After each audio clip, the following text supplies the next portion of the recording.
Welcome back to another episode of Life in the Stands podcast. We have Jake and Zach on the podcast today. We're really excited to jump into some NFL trade machine ideas. We got the NFL trade deadline coming up, so lots of interesting things to talk about. We've already seen two big wide receiver trades go down, so we are going to talk about those a little bit as well. Want to remind everyone to like and subscribe, hit that follow button on whatever platform you are watching and listening on. And with that, Bender, two big NFL trades already. Davante Adams from the Jets, or I'm sorry, from the Raiders over to the Jets, and then Amari Cooper from the Browns over to the Bills. We've talked a little bit about this offline already, but let's discuss these trades a little bit. Which one do you think is more meaningful? Yeah, I think both trades are good. Obviously, the Aaron Rodgers Davante Adams combo, you couldn't really beat for many years until they split up. So being back together, I think, gives him a security blanket on that team. I don't know how you're going to defend him and Garrett Wilson all at the same time. Um, but with that said, there might be somebody on the trade block on that team eventually that we'll get to. But then Amari Cooper to the Bills, I think, is the biggest thing because they do have a very young receiving room. So bringing in a veteran receiver that can still be a top guy and like he can run the whole route tree, right? So he's probably one of the best route runners in the league, if not probably top three best route runners in the league.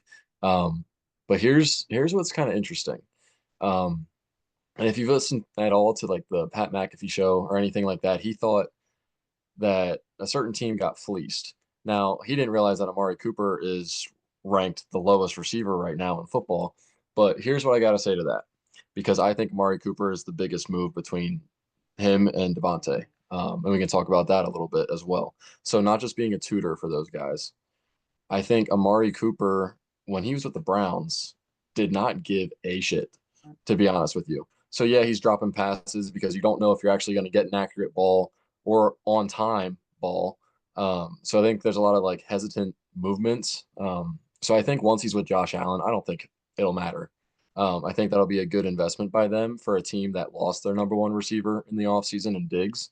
Um, so, I think that's a great move for them. And even better, it blocked the Chiefs from getting him. So that's why I think it's the biggest move. Yeah, I mean, obviously these are two really interesting trades. I think an underrated part of what's going on here is these are all AFC teams. Like I feel like it's kind of rare for all AFC teams to have this much movement. And then I also think the Bills saw what happened with the Jets and they said, okay, arms race. We need to catch up. So we need to Yep. go make this deal now. It almost kind of makes me feel like a deal for Amari Cooper was like already on the table. And it kind of just got like finalized where it's like, okay, like the Jets moved, Davante's gone. Okay, like we got to do this. So definitely like a sense of urgency from the Bills side. I agree with you though that I think Amari Cooper is the bigger steal here. I mean, I don't it's irrelevant to me. I don't care what his stats look like in Cleveland because of the things that you're saying. Every other and even still, he's been 1,000 yard receiver in Cleveland with all of the things going on, right? No Nick Chubb, all that stuff. So I like he's just the kind of guy to me, like he's been traded, he's never hit free agency. He's been on 4 or 5 different teams. He's always been traded in like the middle of a contract, which is crazy.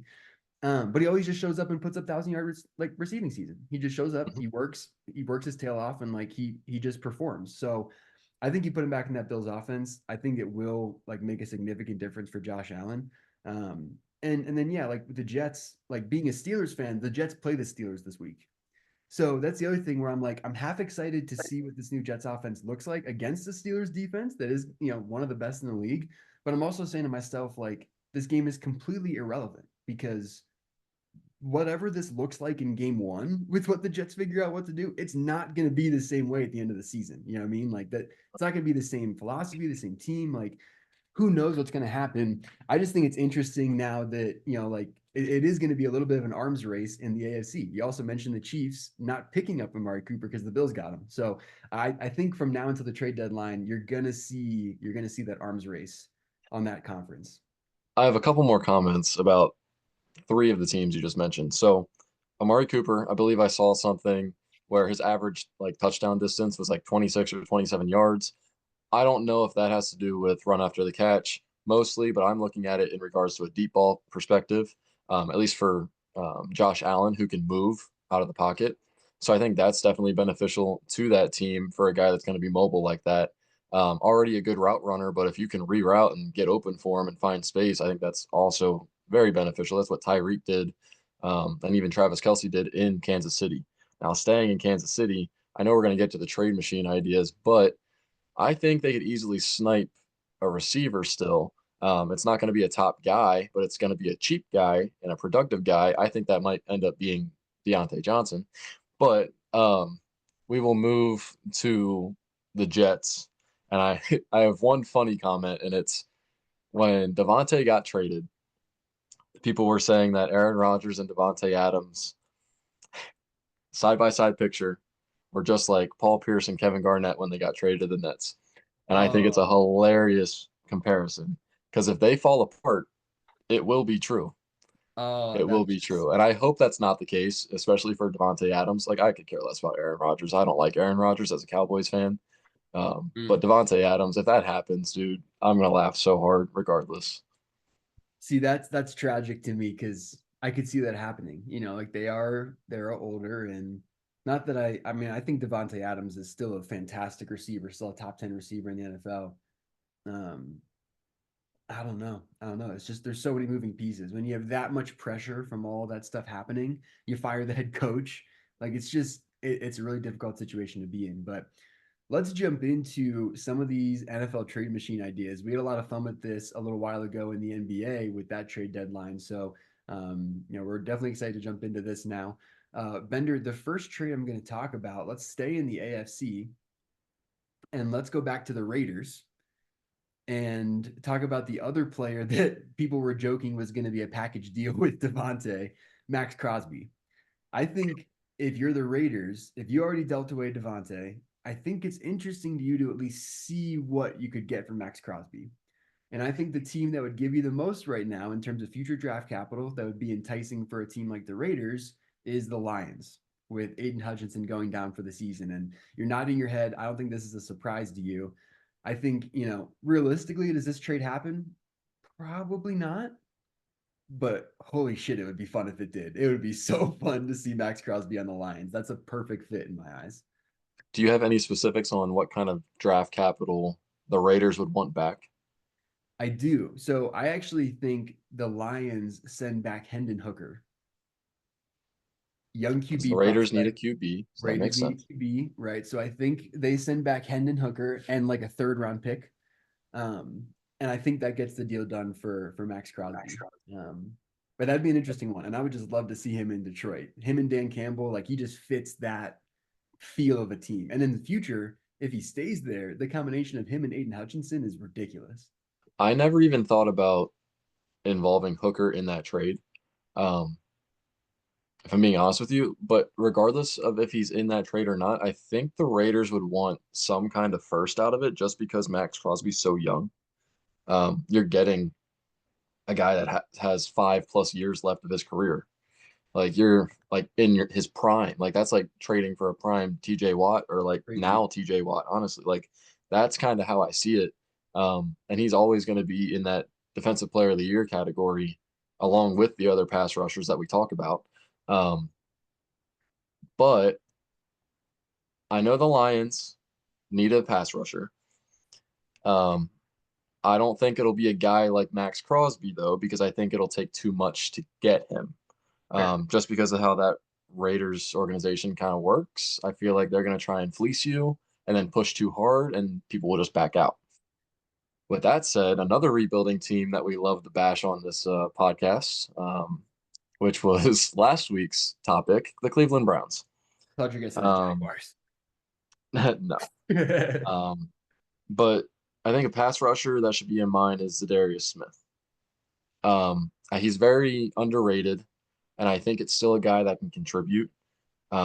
It doesn't need to be a guy that's going to go crazy every game. I just think you need a contributor because that defense is stacked. If you look around at all levels of that defense, they fly around kind of like the old like Ravens Niners defenses, to be honest with you. Um, Yeah. so I don't think you need an Aiden Hutchinson, Max Crosby type. So that's where I'm going to go against you on I do like that trade idea. And what I would say back to that is Zadarius Smith is the Amari Cooper of Max Crosby's.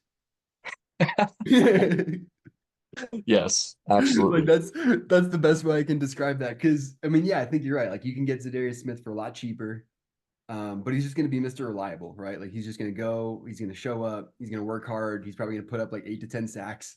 Going back to your comment though, like I know you, it's all fun and games. We're joking around, but you and I are the same in regards to like getting the most bang for your buck. So like Davante Adams is a better receiver than Amari Cooper, but we're taking Amari Cooper because of the situation and the Right. money and that kind like we kind of know what we're Yeah. looking at similarly. So like, I think that's kind of funny that we're that you mentioned that because that you can compare the Max Crosby Zadarius Smith thing too. It goes the Yeah. same way. Yeah. I can't find a better way to put that. Zadarius Smith is the Amari Cooper of Max Crosby's. So, um, moving on from from those teams, let's go back actually because you called the Deontay Johnson trade, and that is one name that I had on my list. And the Chiefs is exactly where I want to see him. You had Hollywood Brown go down for the season now. Xavier Worthy has popped off more than I thought he would.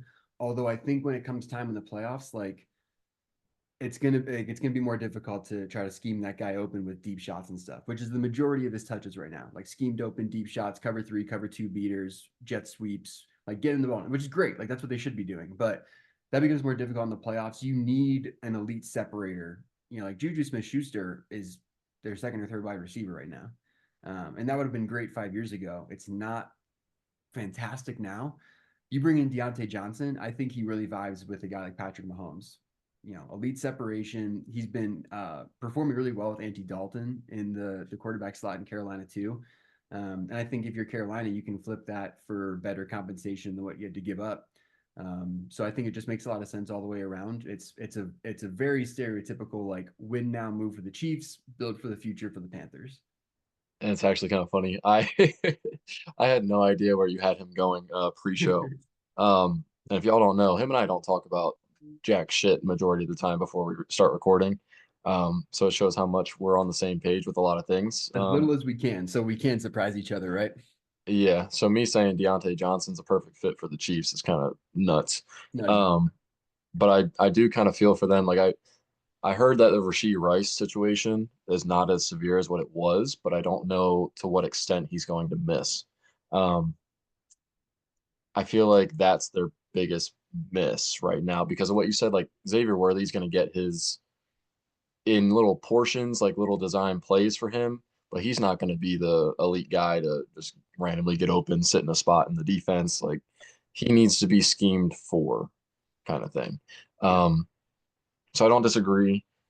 The Chiefs get him, I think you're not talking about the situation anymore. And the Chiefs are just a Super Bowl winner again. Not even contender, just they win The it. Chiefs still haven't lost this year, and they haven't looked all that great.